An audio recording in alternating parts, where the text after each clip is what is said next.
Magandang araw mga pads. Today nga pala ay mag-unbox tayo ng isang game console controller. And this is the Nintendo Switch 2 Pro Controller. Bali, titinan lang po natin kung ano ang laman ng box at kasama ng package when you buy this controller. Di muna tayo magbibigay ng opinion with regard sa performance ng controller na to kasi di pa naman natin natatry. Purely unboxing lang talaga tayo today.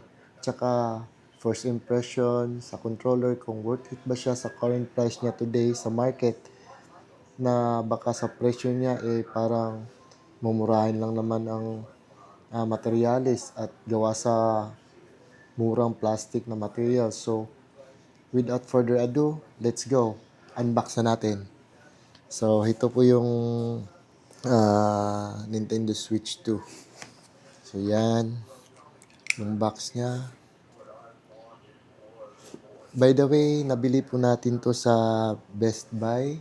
So, sa time na to na nagre-record tayo ng video for unboxing, March ano ba ngayon? Mga March 3 pala, March 4.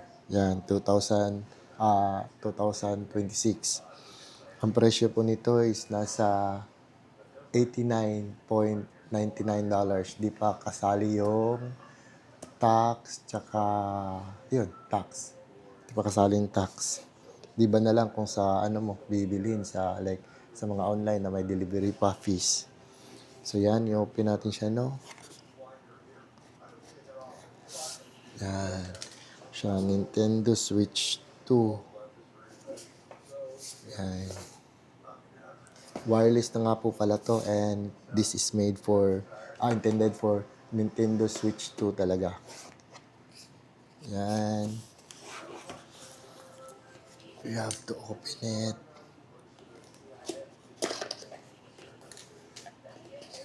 Yan.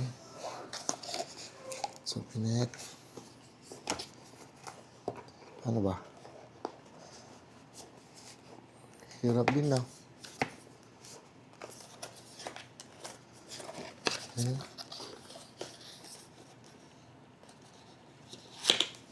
Yan.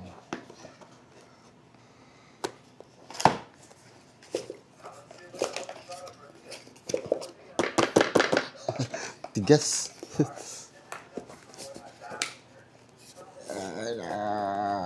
Wait.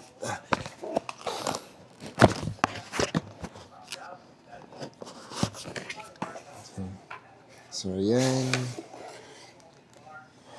So, straight from the box, ito lang po talaga yung laman. Yan. Wala nga manual.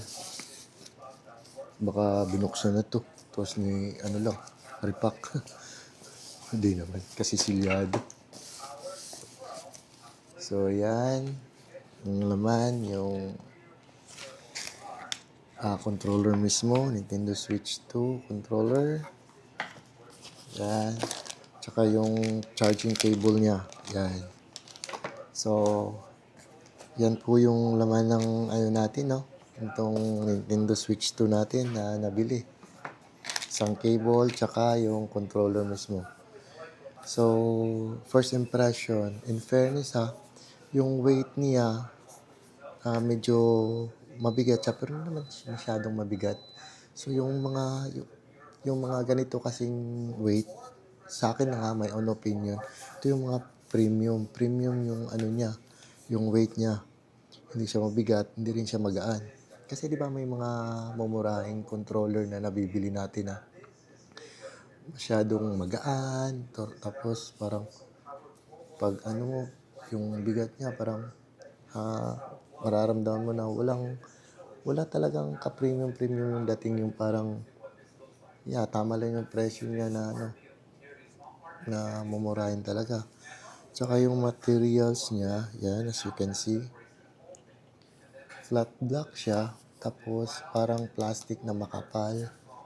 Yan, tsaka maganda yung pagkakagawa, pulido naman.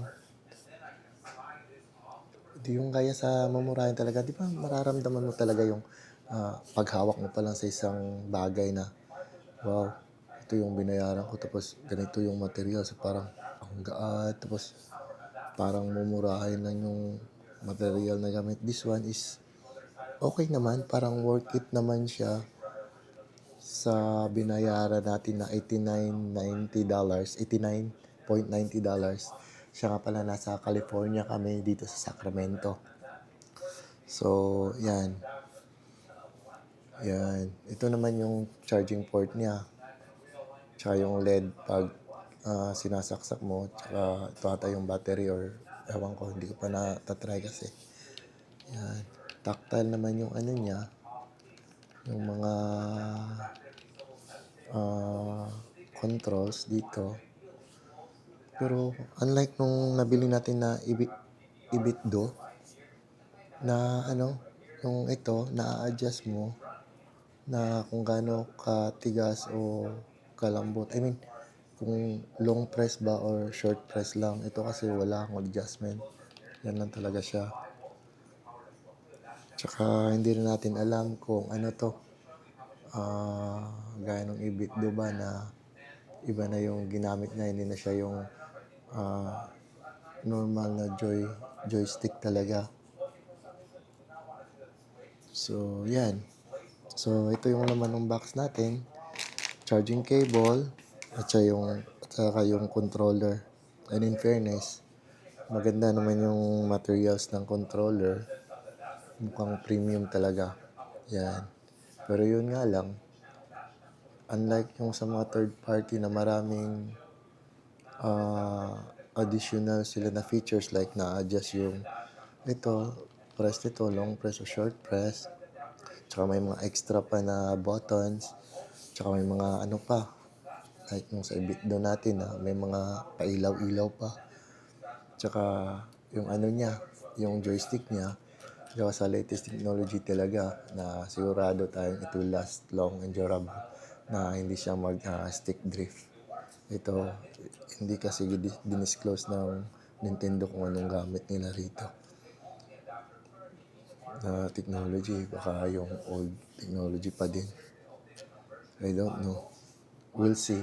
Masusubukan natin yan in a few days kung ano performance nito. But as of now, satisfied naman ako na kahit cable lang, wala kang manual, tsaka itong controller lang, parang satisfied, worth it naman siya.